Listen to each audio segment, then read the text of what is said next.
Hello everyone and welcome to my channel Cooking for the Family. Today I'm going to be making Arroz con Pollo y Papas. So I'm making chicken and rice with potatoes. Now I make chicken and rice a few different ways actually, and this is one of the ways that I'm going to share with you how I make it. I'm going to be using two different seasonings for my chicken. The first is garlic salt, and this is garlic salt that's got a little bit of parsley in it. And I'm also going to use some of this adobo seasoning from Goya, so I'm going to use that. And this one also has a little bit of pepper in it. For my arroz con pollo, I'm going to be using chicken thighs, and these are bone-in and skin-on chicken thighs. I'm making dinner tonight for 6 people, so this is going to be plenty of food for 6 people. Now you can also cut the recipe down if you just want to make for about 2 or 3 people with a little bit of leftovers, just depending on how much chicken and how much rice that you add into the dish. So with my seasoning, I like to go ahead and season both sides. Now with the chicken, you always want to rinse your chicken. I rinse my chicken really good, and then I pat it dry, and then I put it in the bowl, so that way the seasoning will be able to stick a little bit better to the chicken that way. Now if you are new to my channel, welcome in, and if you're a returner, welcome back. My name is Dyvonne, and on my channel I love to share what I cook and what I bake for my family in my kitchen.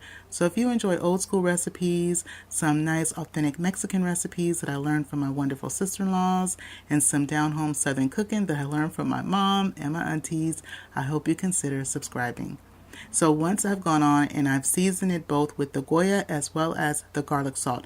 Now the garlic salt, and I'm using garlic salt, not garlic powder.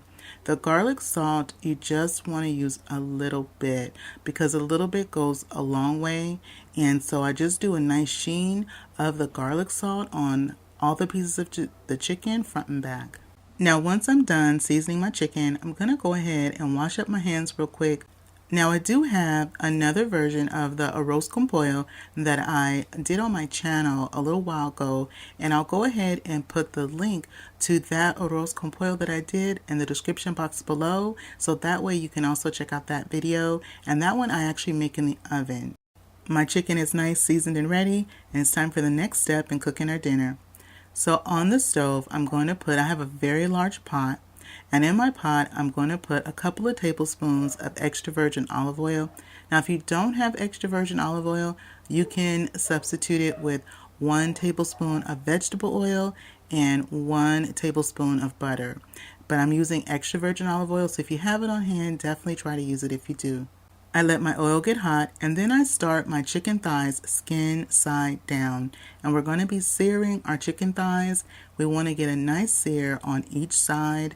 And I have about 12 or 13 thighs, and so I usually do about 2 pieces of chicken per person. And so I'm going to be starting them skin side down, and I'll cook it in 2 batches. I don't want to overcrowd my pot when I'm searing the chicken because I do want to get a beautiful golden brown crust on the skin side, and we're also going to do a nice golden brown on the outer side, on the other side that has the bone sticking out. And while I'm doing this, I have my flame on high, so it's going to give a nice sear to my chicken, and we're going to just be flipping it 1 time. And so I'm going to let this sear and get nice and crisp, then we'll flip it over to the second side. My chicken has been cooking for about 5 to 10 minutes, and it's starting to get that nice golden color that I'm looking for, and that's looking really nice in a deep pretty golden color. Now if it's kind of light, sometimes what I do is I just move the chicken around in my pot so that way all the pieces can develop that beautiful color.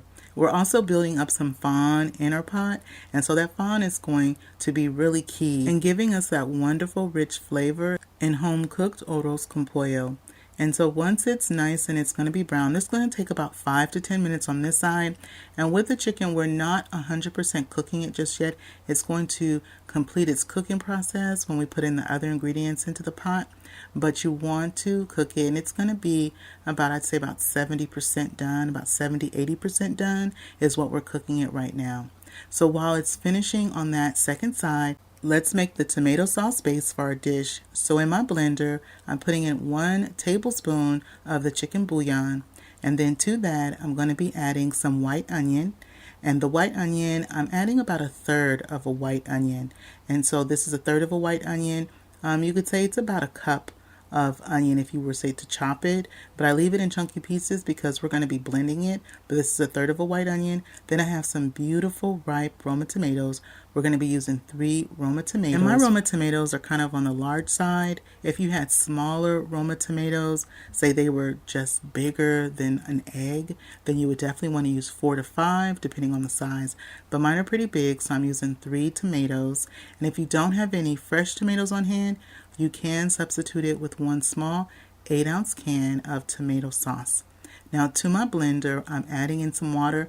We're going to be using 4 cups of water total for our recipe, but in the blender, I'm only going to be putting in 2 cups right now.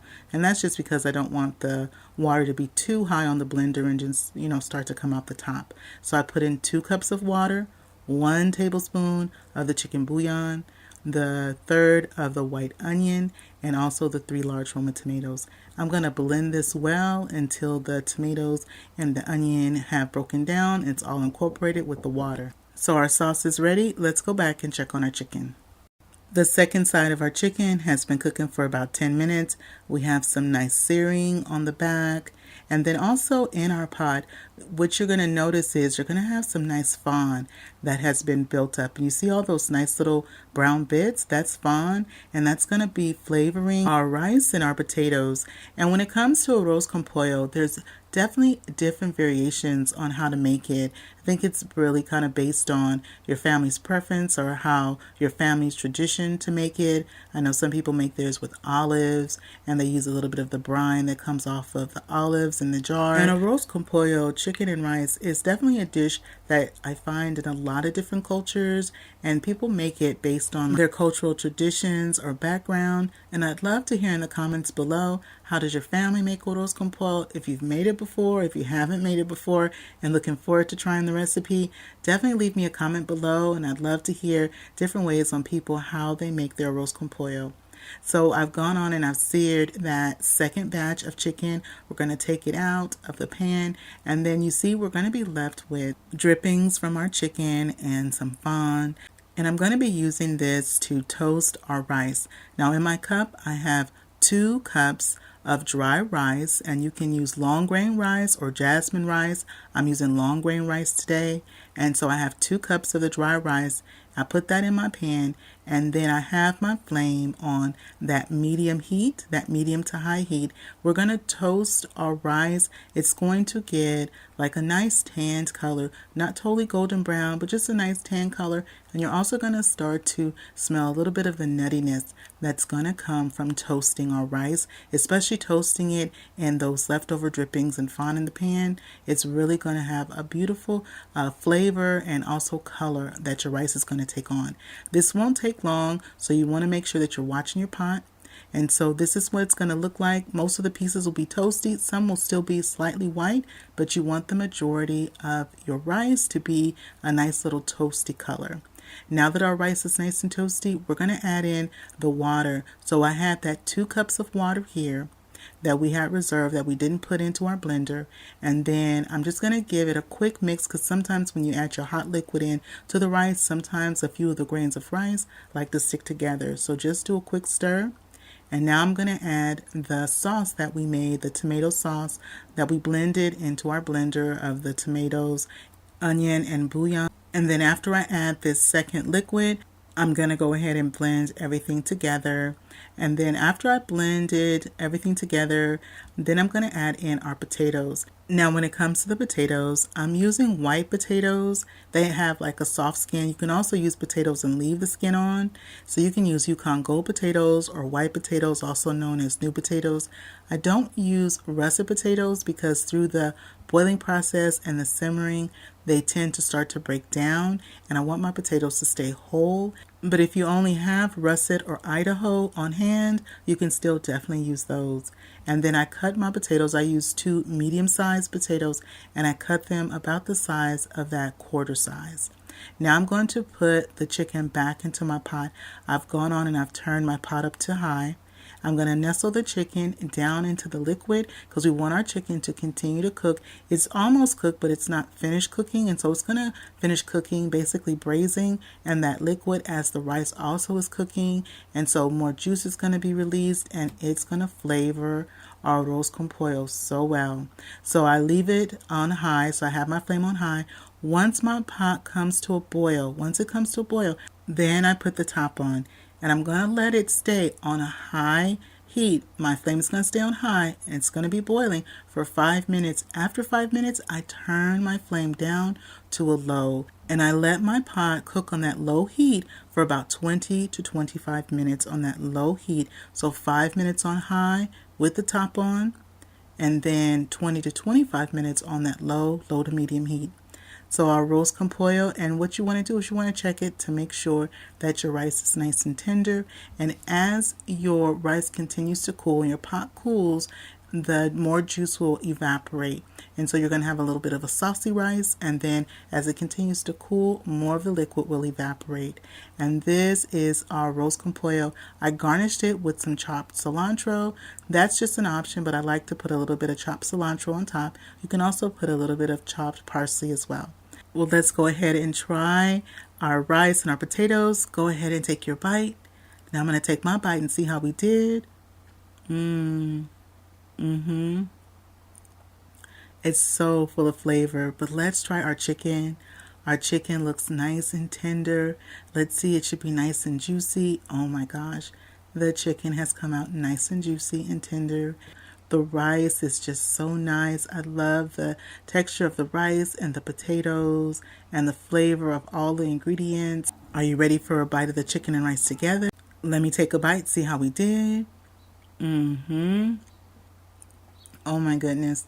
No wonder chicken and rice is one of those comfort foods that are just, it hits the spot.